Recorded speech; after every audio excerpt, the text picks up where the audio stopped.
At 27, life for me was calm.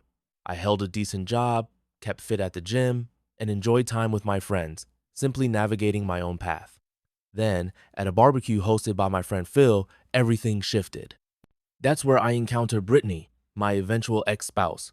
She was across the yard, her laughter echoing, appearing as though she'd stepped from a commercial. I delivered a clumsy quip about the overdone burgers, and she actually giggled.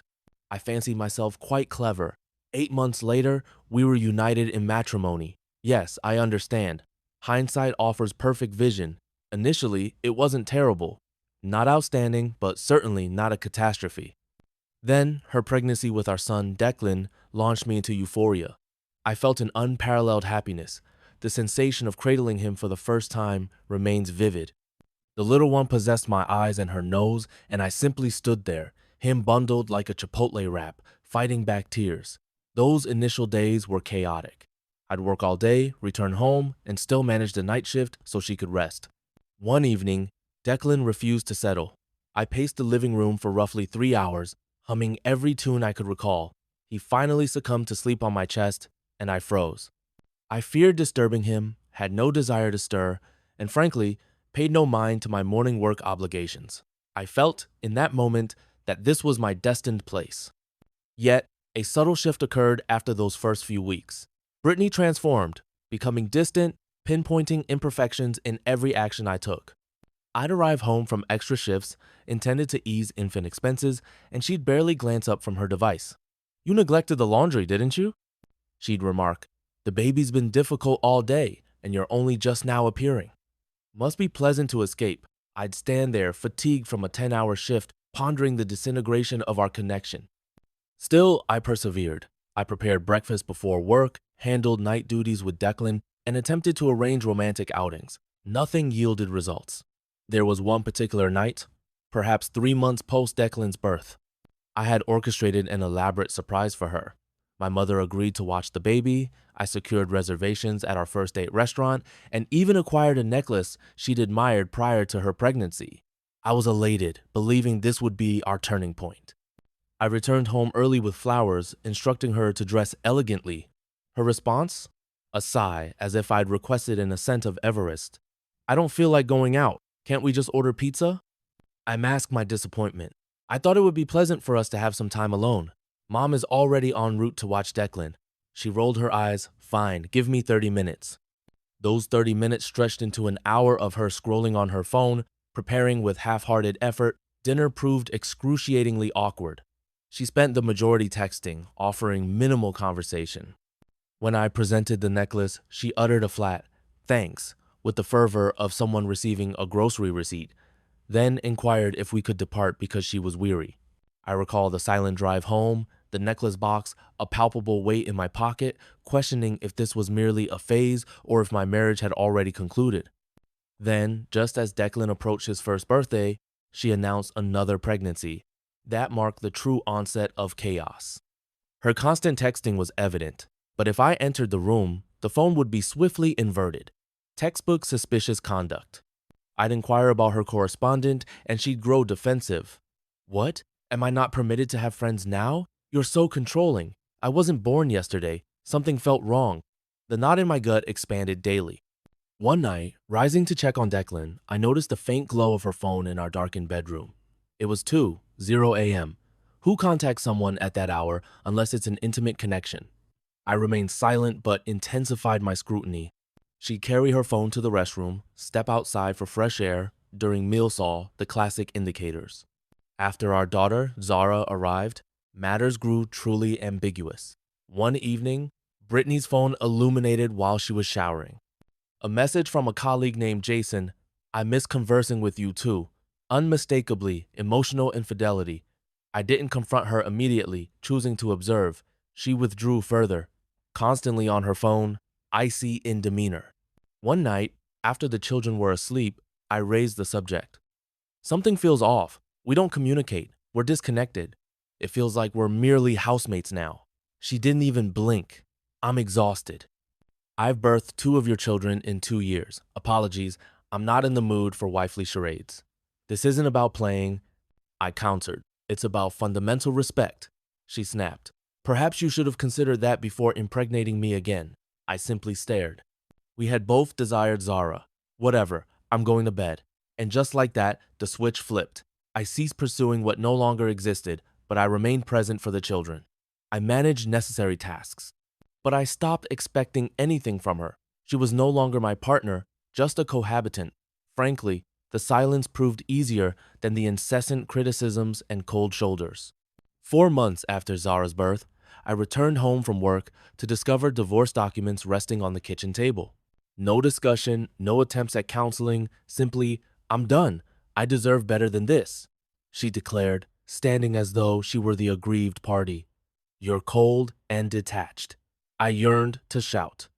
I wanted to present the 57 unread messages I'd sent her over the past month, inquiring about her well-being, suggesting conversation, offering assistance.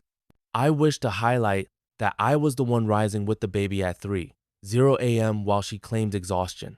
But I observed my children, Declan, barely 2, and infant Zara, and recognized that a bitter divorce would devastate them. I recall that day with indelible clarity.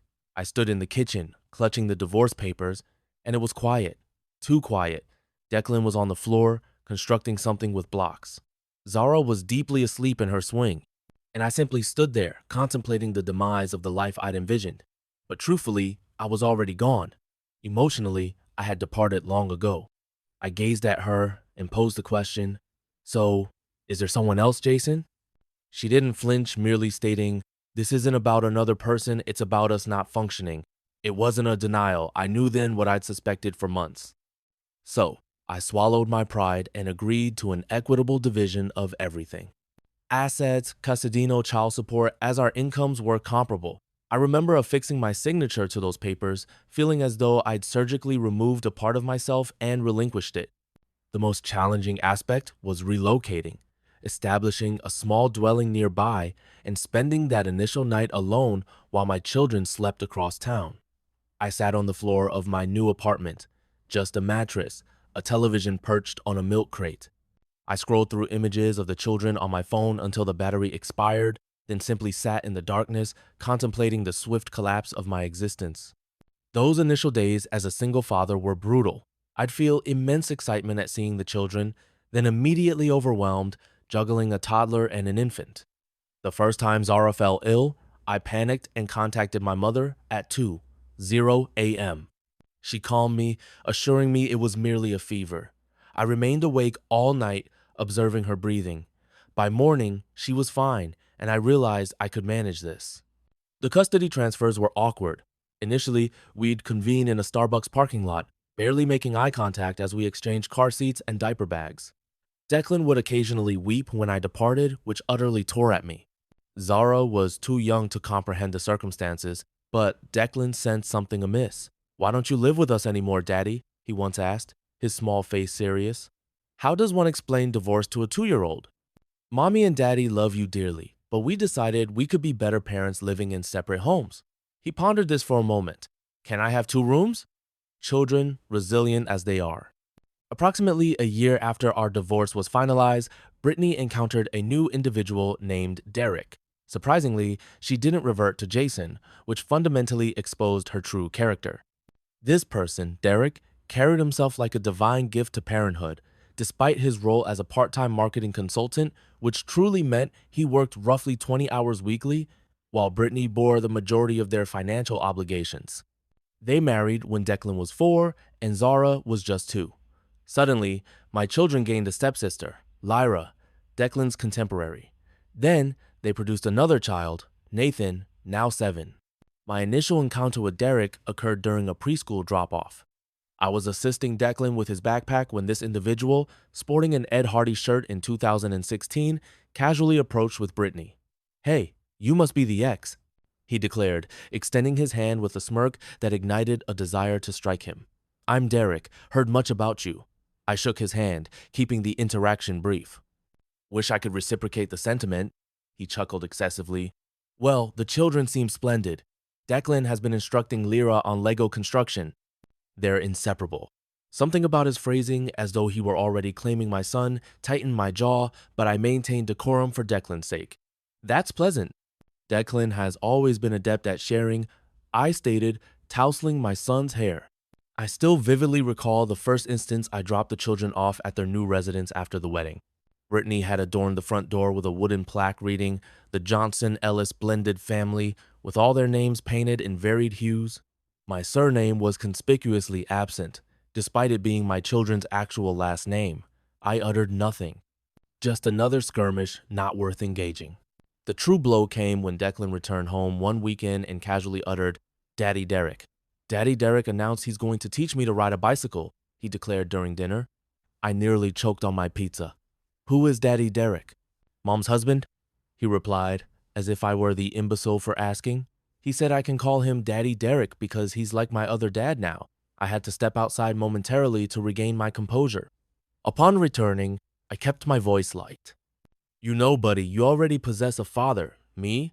It might be less confusing if you simply addressed him as Derek," Declan shrugged. "Mom said I must call him Daddy Derek because it's respectful." That evening, I dispatched a text to Brittany. "Can we discuss this Daddy Derek matter? I'm uncomfortable with it." Her reply arrived an hour later. "It was Declan's idea." Don't sensationalize this. I knew that was untrue, but what recourse did I have? Compel my child to call this man something else? That would only exacerbate his confusion. So, I again held my tongue. Concurrently, I toiled assiduously to ensure my children lacked nothing at my residence. I secured 2 promotions at work, saved diligently, and managed to acquire a modest yet pleasant house within a desirable school district. My entire existence became centered on providing Declan and Zara with stability and opportunities. Derek, however, this individual had the audacity to initiate passive-aggressive remarks whenever we encountered each other at school functions. One parent-teacher evening, I stood beside the science fair exhibits. Declan had constructed a remarkable robot arm capable of manipulating marbles. Derek sidled alongside me. "Hey man, how's that new vehicle?" Must be pleasant to possess such ample discretionary income when you're only accountable for 2 children. I drove a 5-year-old Honda I'd purchased pre-owned, but fine. It transports me from point A to point B, I stated, striving for civility. Some of us comprehend the meaning of sacrifice for a blended family, he continued, gesturing to his designer timepiece, which undoubtedly exceeded the cost of my car payment. I simply walked away. These interactions were incessant, yet I maintained my composure for the children. There was one field trip where I volunteered as a chaperone. So did Derek. 6 uninterrupted hours of him loudly recounting their impending Hawaiian vacation, the new gaming console he procured for all the children, and the challenging yet gratifying nature of raising 4 offspring. He perpetually referred to Declan and Zara as our kids when conversing with other parents, which made my blood boil. During lunch, he sat opposite me while the children played. "You know, the kids genuinely struggle with the constant back and forth," he stated, unwrapping his pretentious organic sandwich. "Brittany and I have been considering that it might be preferable for them to have one stable home base and merely visit you on weekends." I nearly choked on my water. "Pardon me?" He raised his hands. "Just contemplating what's optimal for the children, man, no offense. My custody arrangement is not subject to discussion, especially not with you," I asserted, maintaining a low tone to prevent the children from overhearing. He shrugged. "Just something to ponder." Brittany states, "You've consistently prioritized the children, so I presumed you'd wish to know their struggles. It required every ounce of my self-control not to overturn the table. Instead, I rose and joined my children, who appeared far from struggling as they laughed and played on the jungle gym. The real conflict emerged when Brittany began expecting me to treat all her children as my own. It commenced with minor things, like requesting I bring birthday gifts for Derek's daughter when I collected my kids. "Don't you find it impolite to arrive with gifts solely for Declan and Zara when Lyra is standing right there?" She'd inquire as if I were a monster for not acquiring presents for a child who wasn't mine. Then it escalated to her suggesting I should include Lyra in outings when I had my weekend with my children. "It's confusing for the kids when you only take 2 of them," she'd insist. "They're all siblings now." I initially attempted diplomacy. "I'm pleased they're close, but my time with Declan and Zara is limited, and I wish to concentrate on them." That didn't appease her. Wow. What a way to make a little girl feel excluded, truly mature. This emotional manipulation persisted for years. I upheld my boundaries steadfastly, yet I was continually portrayed as the antagonist. Meanwhile, when I retrieved my children, they'd recount how Dad Derek purchased them all tickets to Disney, or how they embarked on a ski trip as a real family. One weekend, Declan was uncharacteristically quiet during our journey home. When I inquired about his distress, he finally confessed, "Mom and Derek were discussing you last night. They didn't realize I was listening." My stomach sank. "What did they say, buddy?" He gazed out the window. "Derek said, 'You're selfish and don't care about our whole family, just about appearing to be the fun dad.'" I clenched the steering wheel so tightly my knuckles whitened. "That's untrue, Declan." "I adore you and Zara more than anything." "I know," he quietly stated. "I told Mom that was unkind, and she said I shouldn't repeat private conversations." I had to pull over, shaking with indignation. I inhaled deeply, turned, and met my son's gaze. "Declan, I never desire for you to feel caught in the middle. If you ever hear something that disturbs you, you can always confide in me about it, all right?" "No secrets." He nodded, and I perceived the relief on his countenance. The subtle insinuations about me not being part of their real family infuriated me, but I never uttered a word to the children about it. They didn't need to be entangled in adult conflicts. As the children matured, Brittany's financial demands grew increasingly absurd. When they were 7 and 5, Declan and Zara both exhibited significant academic promise. I investigated and discovered an exceptional STEM-focused private institution, Westridge Academy. Tuition was substantial, $12,000 per child annually, but every penny was justified for the education they'd receive. I proposed the idea of enrolling our children in this elite STEM school and offered to cover 100% of their tuition to Brittany. Instead of excitement, she immediately transformed it into a guilt trip concerning Lyra. She asserted it wouldn't be equitable if all three didn't attend and labeled it divisive. She attempted to coerce me into funding Derek's child as well. I maintained my stance, informing her I'd pay for Declan and Zara, and the remainder was their responsibility. She was incensed, but surprisingly, they still enrolled Lyra using Derek's parents' funds. These conversations occurred relentlessly. Every expenditure, every opportunity, every gift I provided for my children became a battleground where I was expected to extend the same to their bonus siblings. Last spring, something finally caused me to snap. My children, who are truly brilliant incidentally, were selected for an exceptionally prestigious tech camp called Tech Future in Colorado. Only 40 children nationwide gained admission. 40. And my two were among them. Declan is a coding prodigy who had developed his own Minecraft modifications by age 9. And Zara is a robotics genius who claimed victory in the state competition with a trash sorting robot she engineered. I was so incredibly proud I nearly burst. They toiled relentlessly on their applications, remaining awake late, completing demonstration projects, composing essays the full spectrum. I still recall when we submitted the applications. We were at my kitchen table, Declan nervously verifying for typographical errors, Zara bouncing in her seat as she uploaded videos of her robot in action. "What if we don't get in, Dad?" Declan inquired, his finger hovering over the submit button. "Then we try again next year, but I believe you've got this," I assured him. When the acceptance emails arrived a month later, we were all together at my residence. I permitted them to check my email after dinner. The shrieks upon seeing congratulations could likely be heard 3 blocks away. Zara literally performed a victory dance on the couch, and Declan continuously reread the email as though he couldn't fathom it. I treated them to ice cream and promised them new laptops for camp. Their excitement was infectious. It was one of those quintessential parental moments when all sacrifices feel validated. The program cost $7,800 per child, plus flights and equipment, nearly $20,000 in total. I didn't even hesitate. I had been saving specifically for their education since the divorce. Driving an old car, residing in a smaller abode than I could afford, foregoing vacation saw so they could access opportunities such as this. When I mentioned it to Brittany during our monthly co-parenting review, her reaction revealed everything. She offered no congratulations, exhibited no excitement for them. She acquired a calculating expression that caused my stomach to sink. "So Lyra is also interested in robotics," she stated, entirely disregarding our children's accomplishment.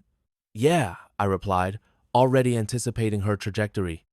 I believe it would be exceptionally beneficial for all 3 of them to share this experience. I took a long sip of my coffee before responding. "Brittany, this isn't a family vacation." Declan and Zara earned spots in a competitive program.